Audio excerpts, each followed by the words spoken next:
Atenção! Vai começar agora uma teleaula de processos de fabricação do curso profissionalizante. Este módulo tem um total de 80 aulas. Hoje, você vai assistir a teleaula número 72. Bons estudos!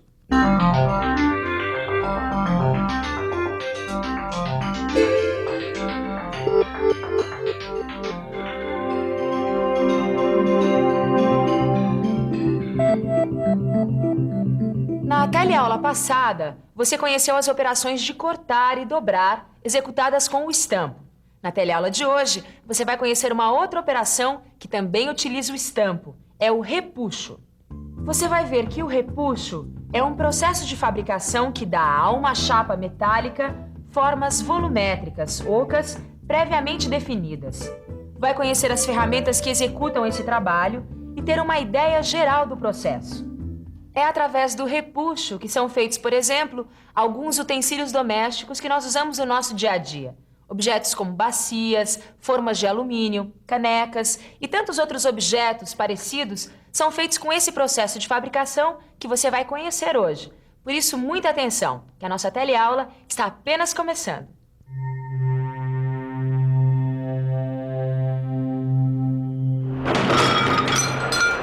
Ô, Tito, Oi, quero falar com você. Vai, o que manda? O negócio é o seguinte, eu tô começando agora a trabalhar com estampo, né? Já tem algum conhecimento sobre corte e dobra e queria saber um pouco mais sobre repuxo. Aí me disseram que você manja do assunto. Na verdade, eu tô começando a aprender isso agora, Caio, mas no que eu puder te ajudar... Na verdade, eu quero uma visão geral do processo. Por exemplo, se o estampo para repuxo é igual ao de corte e dobra.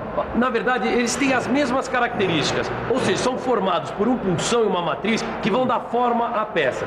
Uma peça como essa aqui, ó, que ela é repuxada a partir de uma chapa metálica, ela tem a forma volumétrica oca. Forma o quê? Volumétrica. Volumétrico, em geometria, é a medida do espaço ocupado por um sólido qualquer. Essa caneca aqui, por exemplo, tem um volume que foi pré-determinado e que dá a sua forma característica, oca por dentro. Esse objeto de alumínio foi feito através do repuxo, também conhecido como embutimento. Para você fabricar uma peça por meio do repuxo, você vai precisar de um estampo de repuxo. Existem vários tipos de estampos, alguns até bem simples. Esse estampo de repuxo simples tem custo mais baixo, mas é pouco usado porque apresenta um problema. Durante a operação, ele provoca a formação de rugas nas bordas da peça. Já os estampos de repuxo mais elaborados possuem um sujeitador, que é um prensa-chapas. Este dispositivo evita que as bordas apresentem rugas depois de repuxadas. Apesar do custo mais elevado, estes estampos são mais usados na operação de repuxar.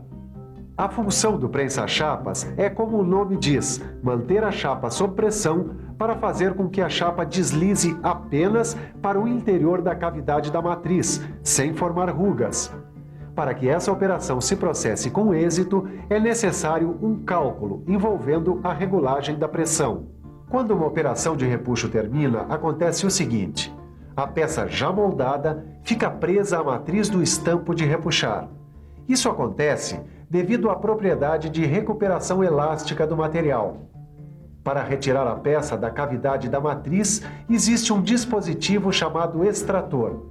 Em alguns estampos, este dispositivo possibilita a saída do material pela parte inferior. Em outros tipos de estampo, o extrator permite que a saída da peça seja efetuada pela parte superior. Agora você conhece a operação que permite fabricar esse tipo de objeto e a ferramenta utilizada nesse processo. Quer dizer, você foi apenas apresentado a esse processo de fabricação, porque existem ainda muitos detalhes nessa operação que você precisa conhecer. Um deles é o problema da folga, que se deve deixar entre o punção e a matriz do repuxo durante uma operação.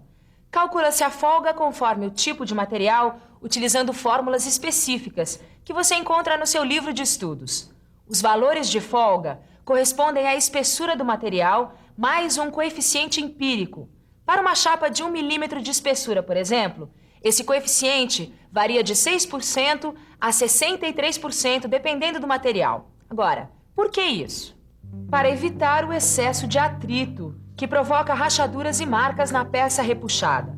Se a folga não for calculada de modo correto, quer dizer, se ela for menor do que o necessário, o material repuxado tende a se romper. E se a folga for maior que o necessário, pode haver deformações no perfil. Se a folga for mal distribuída, pode ocorrer variação na altura. Uma outra coisa importante nesse processo é o problema da entrada e saída do ar. Para facilitar a saída do ar durante o repuxo, é utilizado um punção provido de orifícios. Esses orifícios têm a função de permitir a livre passagem do ar que se acha debaixo do punção, quando ele desce sobre a matriz para moldar a peça. Eles também permitem a entrada do ar quando o punção retrocede. Tá bom, Tito. Já deu pra ter uma visão geral do processo de fabricação. Mas uma dúvida que me ocorreu enquanto a gente conversava é se a operação de repuxo é feita de uma só vez. Quer dizer, se só com um movimento do estampo eu já consigo a forma final do produto. Olha, Caio, se a peça for simples, você consegue. Mas muitas vezes, dependendo da relação entre o diâmetro e a altura da peça que vai ser produzida, essa operação tem que ser feita por etapas. Por etapas? Como assim? O processo é feito de um modo em que o produto final vai se completando aos poucos, Caio. E como é que você calcula essas etapas? Bom, aí vai depender da severidade do repuxo. Pera lá, severidade? O que é isso? Severidade do repuxo beta 0 é a relação existente entre o diâmetro do blank e o diâmetro do punção. Por exemplo, se a severidade do repuxo beta 0 for menor ou igual à severidade máxima beta 0 máxima que o material suporta, então é possível fazer a peça em uma única operação. Mas se a severidade do repuxo for maior que a severidade máxima, então será preciso dividir a operação em estágios. Uma peça pode ter, digamos, 3 estágios de conformação até chegar ao embutimento final. Um outro item importante nessa operação é a lubrificação. Existem vários tipos de lubrificantes. O sabão em pasta, o querosene, o sebo, o óleo mineral e a água grafitada são alguns dos lubrificantes mais utilizados. A função da lubrificação é diminuir a resistência ao deslizamento, os esforços desnecessários, evitando assim peças defeituosas ou o desgaste prematuro do estampo. Se você precisar de uma maior lubrificação, pode empregar todos esses produtos puros, se não, pode empregá-los do modo diluído. Para cada tipo de lubrificante, vai corresponder um material de trabalho. Por exemplo, se for repuxar aço, pode usar o sabão em pasta. Para o alumínio e suas ligas, pode utilizar o querosene. E se for metal branco, o sebo é o mais aconselhável. No caso do latão, um bom lubrificante é o óleo mineral grosso. E se for aço inox, é aconselhável o uso da água grafitada. No seu livro de estudos, você vai encontrar outros tipos de materiais e de lubrificantes. Uma outra coisa que deve ser sempre levada em consideração durante a lubrificação é usar sempre materiais de qualidade comprovada e que sejam preparados para esse fim. E, é claro, seguir sempre as indicações do fabricante. Muito bem. Agora que você está conhecendo muitos detalhes desse processo de fabricação, sabe que é preciso cuidado para calcular a folga, cuidar da lubrificação e saber que algumas operações necessitam ser realizadas em vários estágios. Mas tem mais uma coisa que é necessário conhecer antes de começar a operar: a prensa. E que tipo de prensa a gente usa nessa operação, Tito? Caio, dependendo do trabalho, do tipo de força utilizada, das dimensões da peça, da quantidade, ou seja, da produção desejada, a escolha correta de uma prensa é um fator de grande produtividade. Por exemplo, dependendo do que eu vou fazer, eu posso usar um tipo específico de prensa, como a prensa de fricção, a prensa excêntrica ou a prensa hidráulica. Se bem que a prensa hidráulica é a mais indicada dessas para operações de repuxo de maneira geral. E por quê? Com essa prensa dá para produzir peças até para forjaria pesada. É que ela tem a vantagem de facilitar a regulagem da pressão do óleo. Com isso, você pode utilizar somente a força necessária de modo controlado do prensa-chapas. E você conhece bem todos esses procedimentos para executar o repuxo. Mais ou menos, Caio. Na verdade, eu gostaria de ficar um pouco mais por dentro desse assunto. E você, não?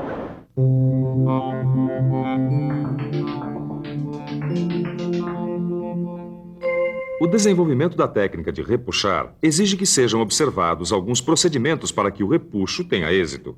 Por exemplo, se você tiver uma peça conformada deste modo, o ponto de partida para a conformação é obter um disco em chapa.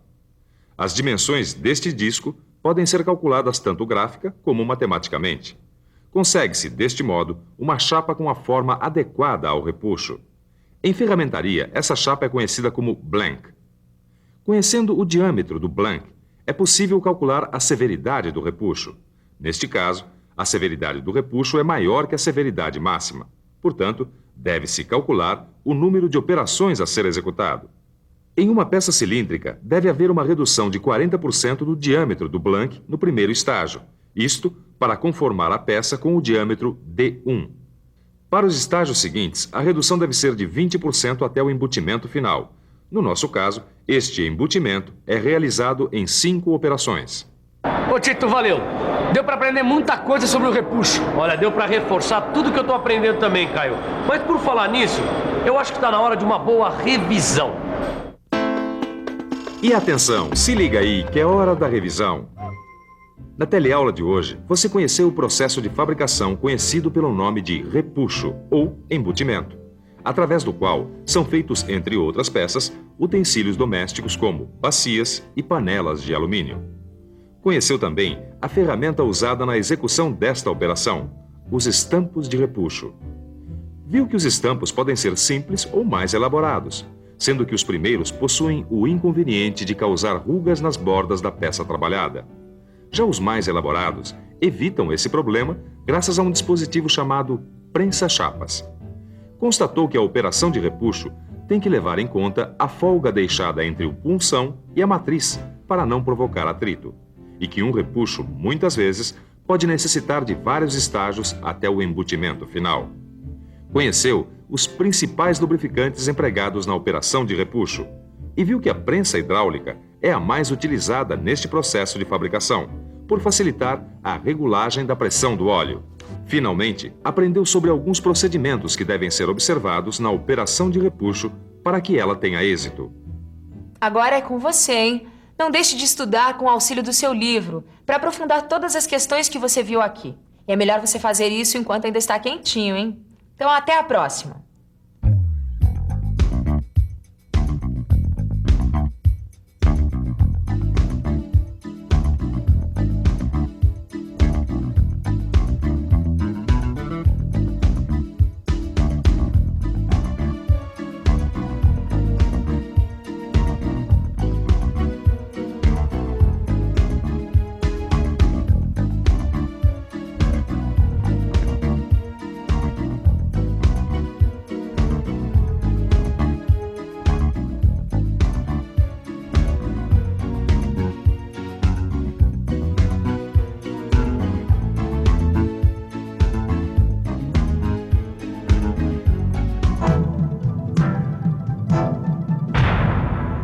Telecurso 2000, um programa de educação do Sistema Fiesp e da Fundação Roberto Marinho.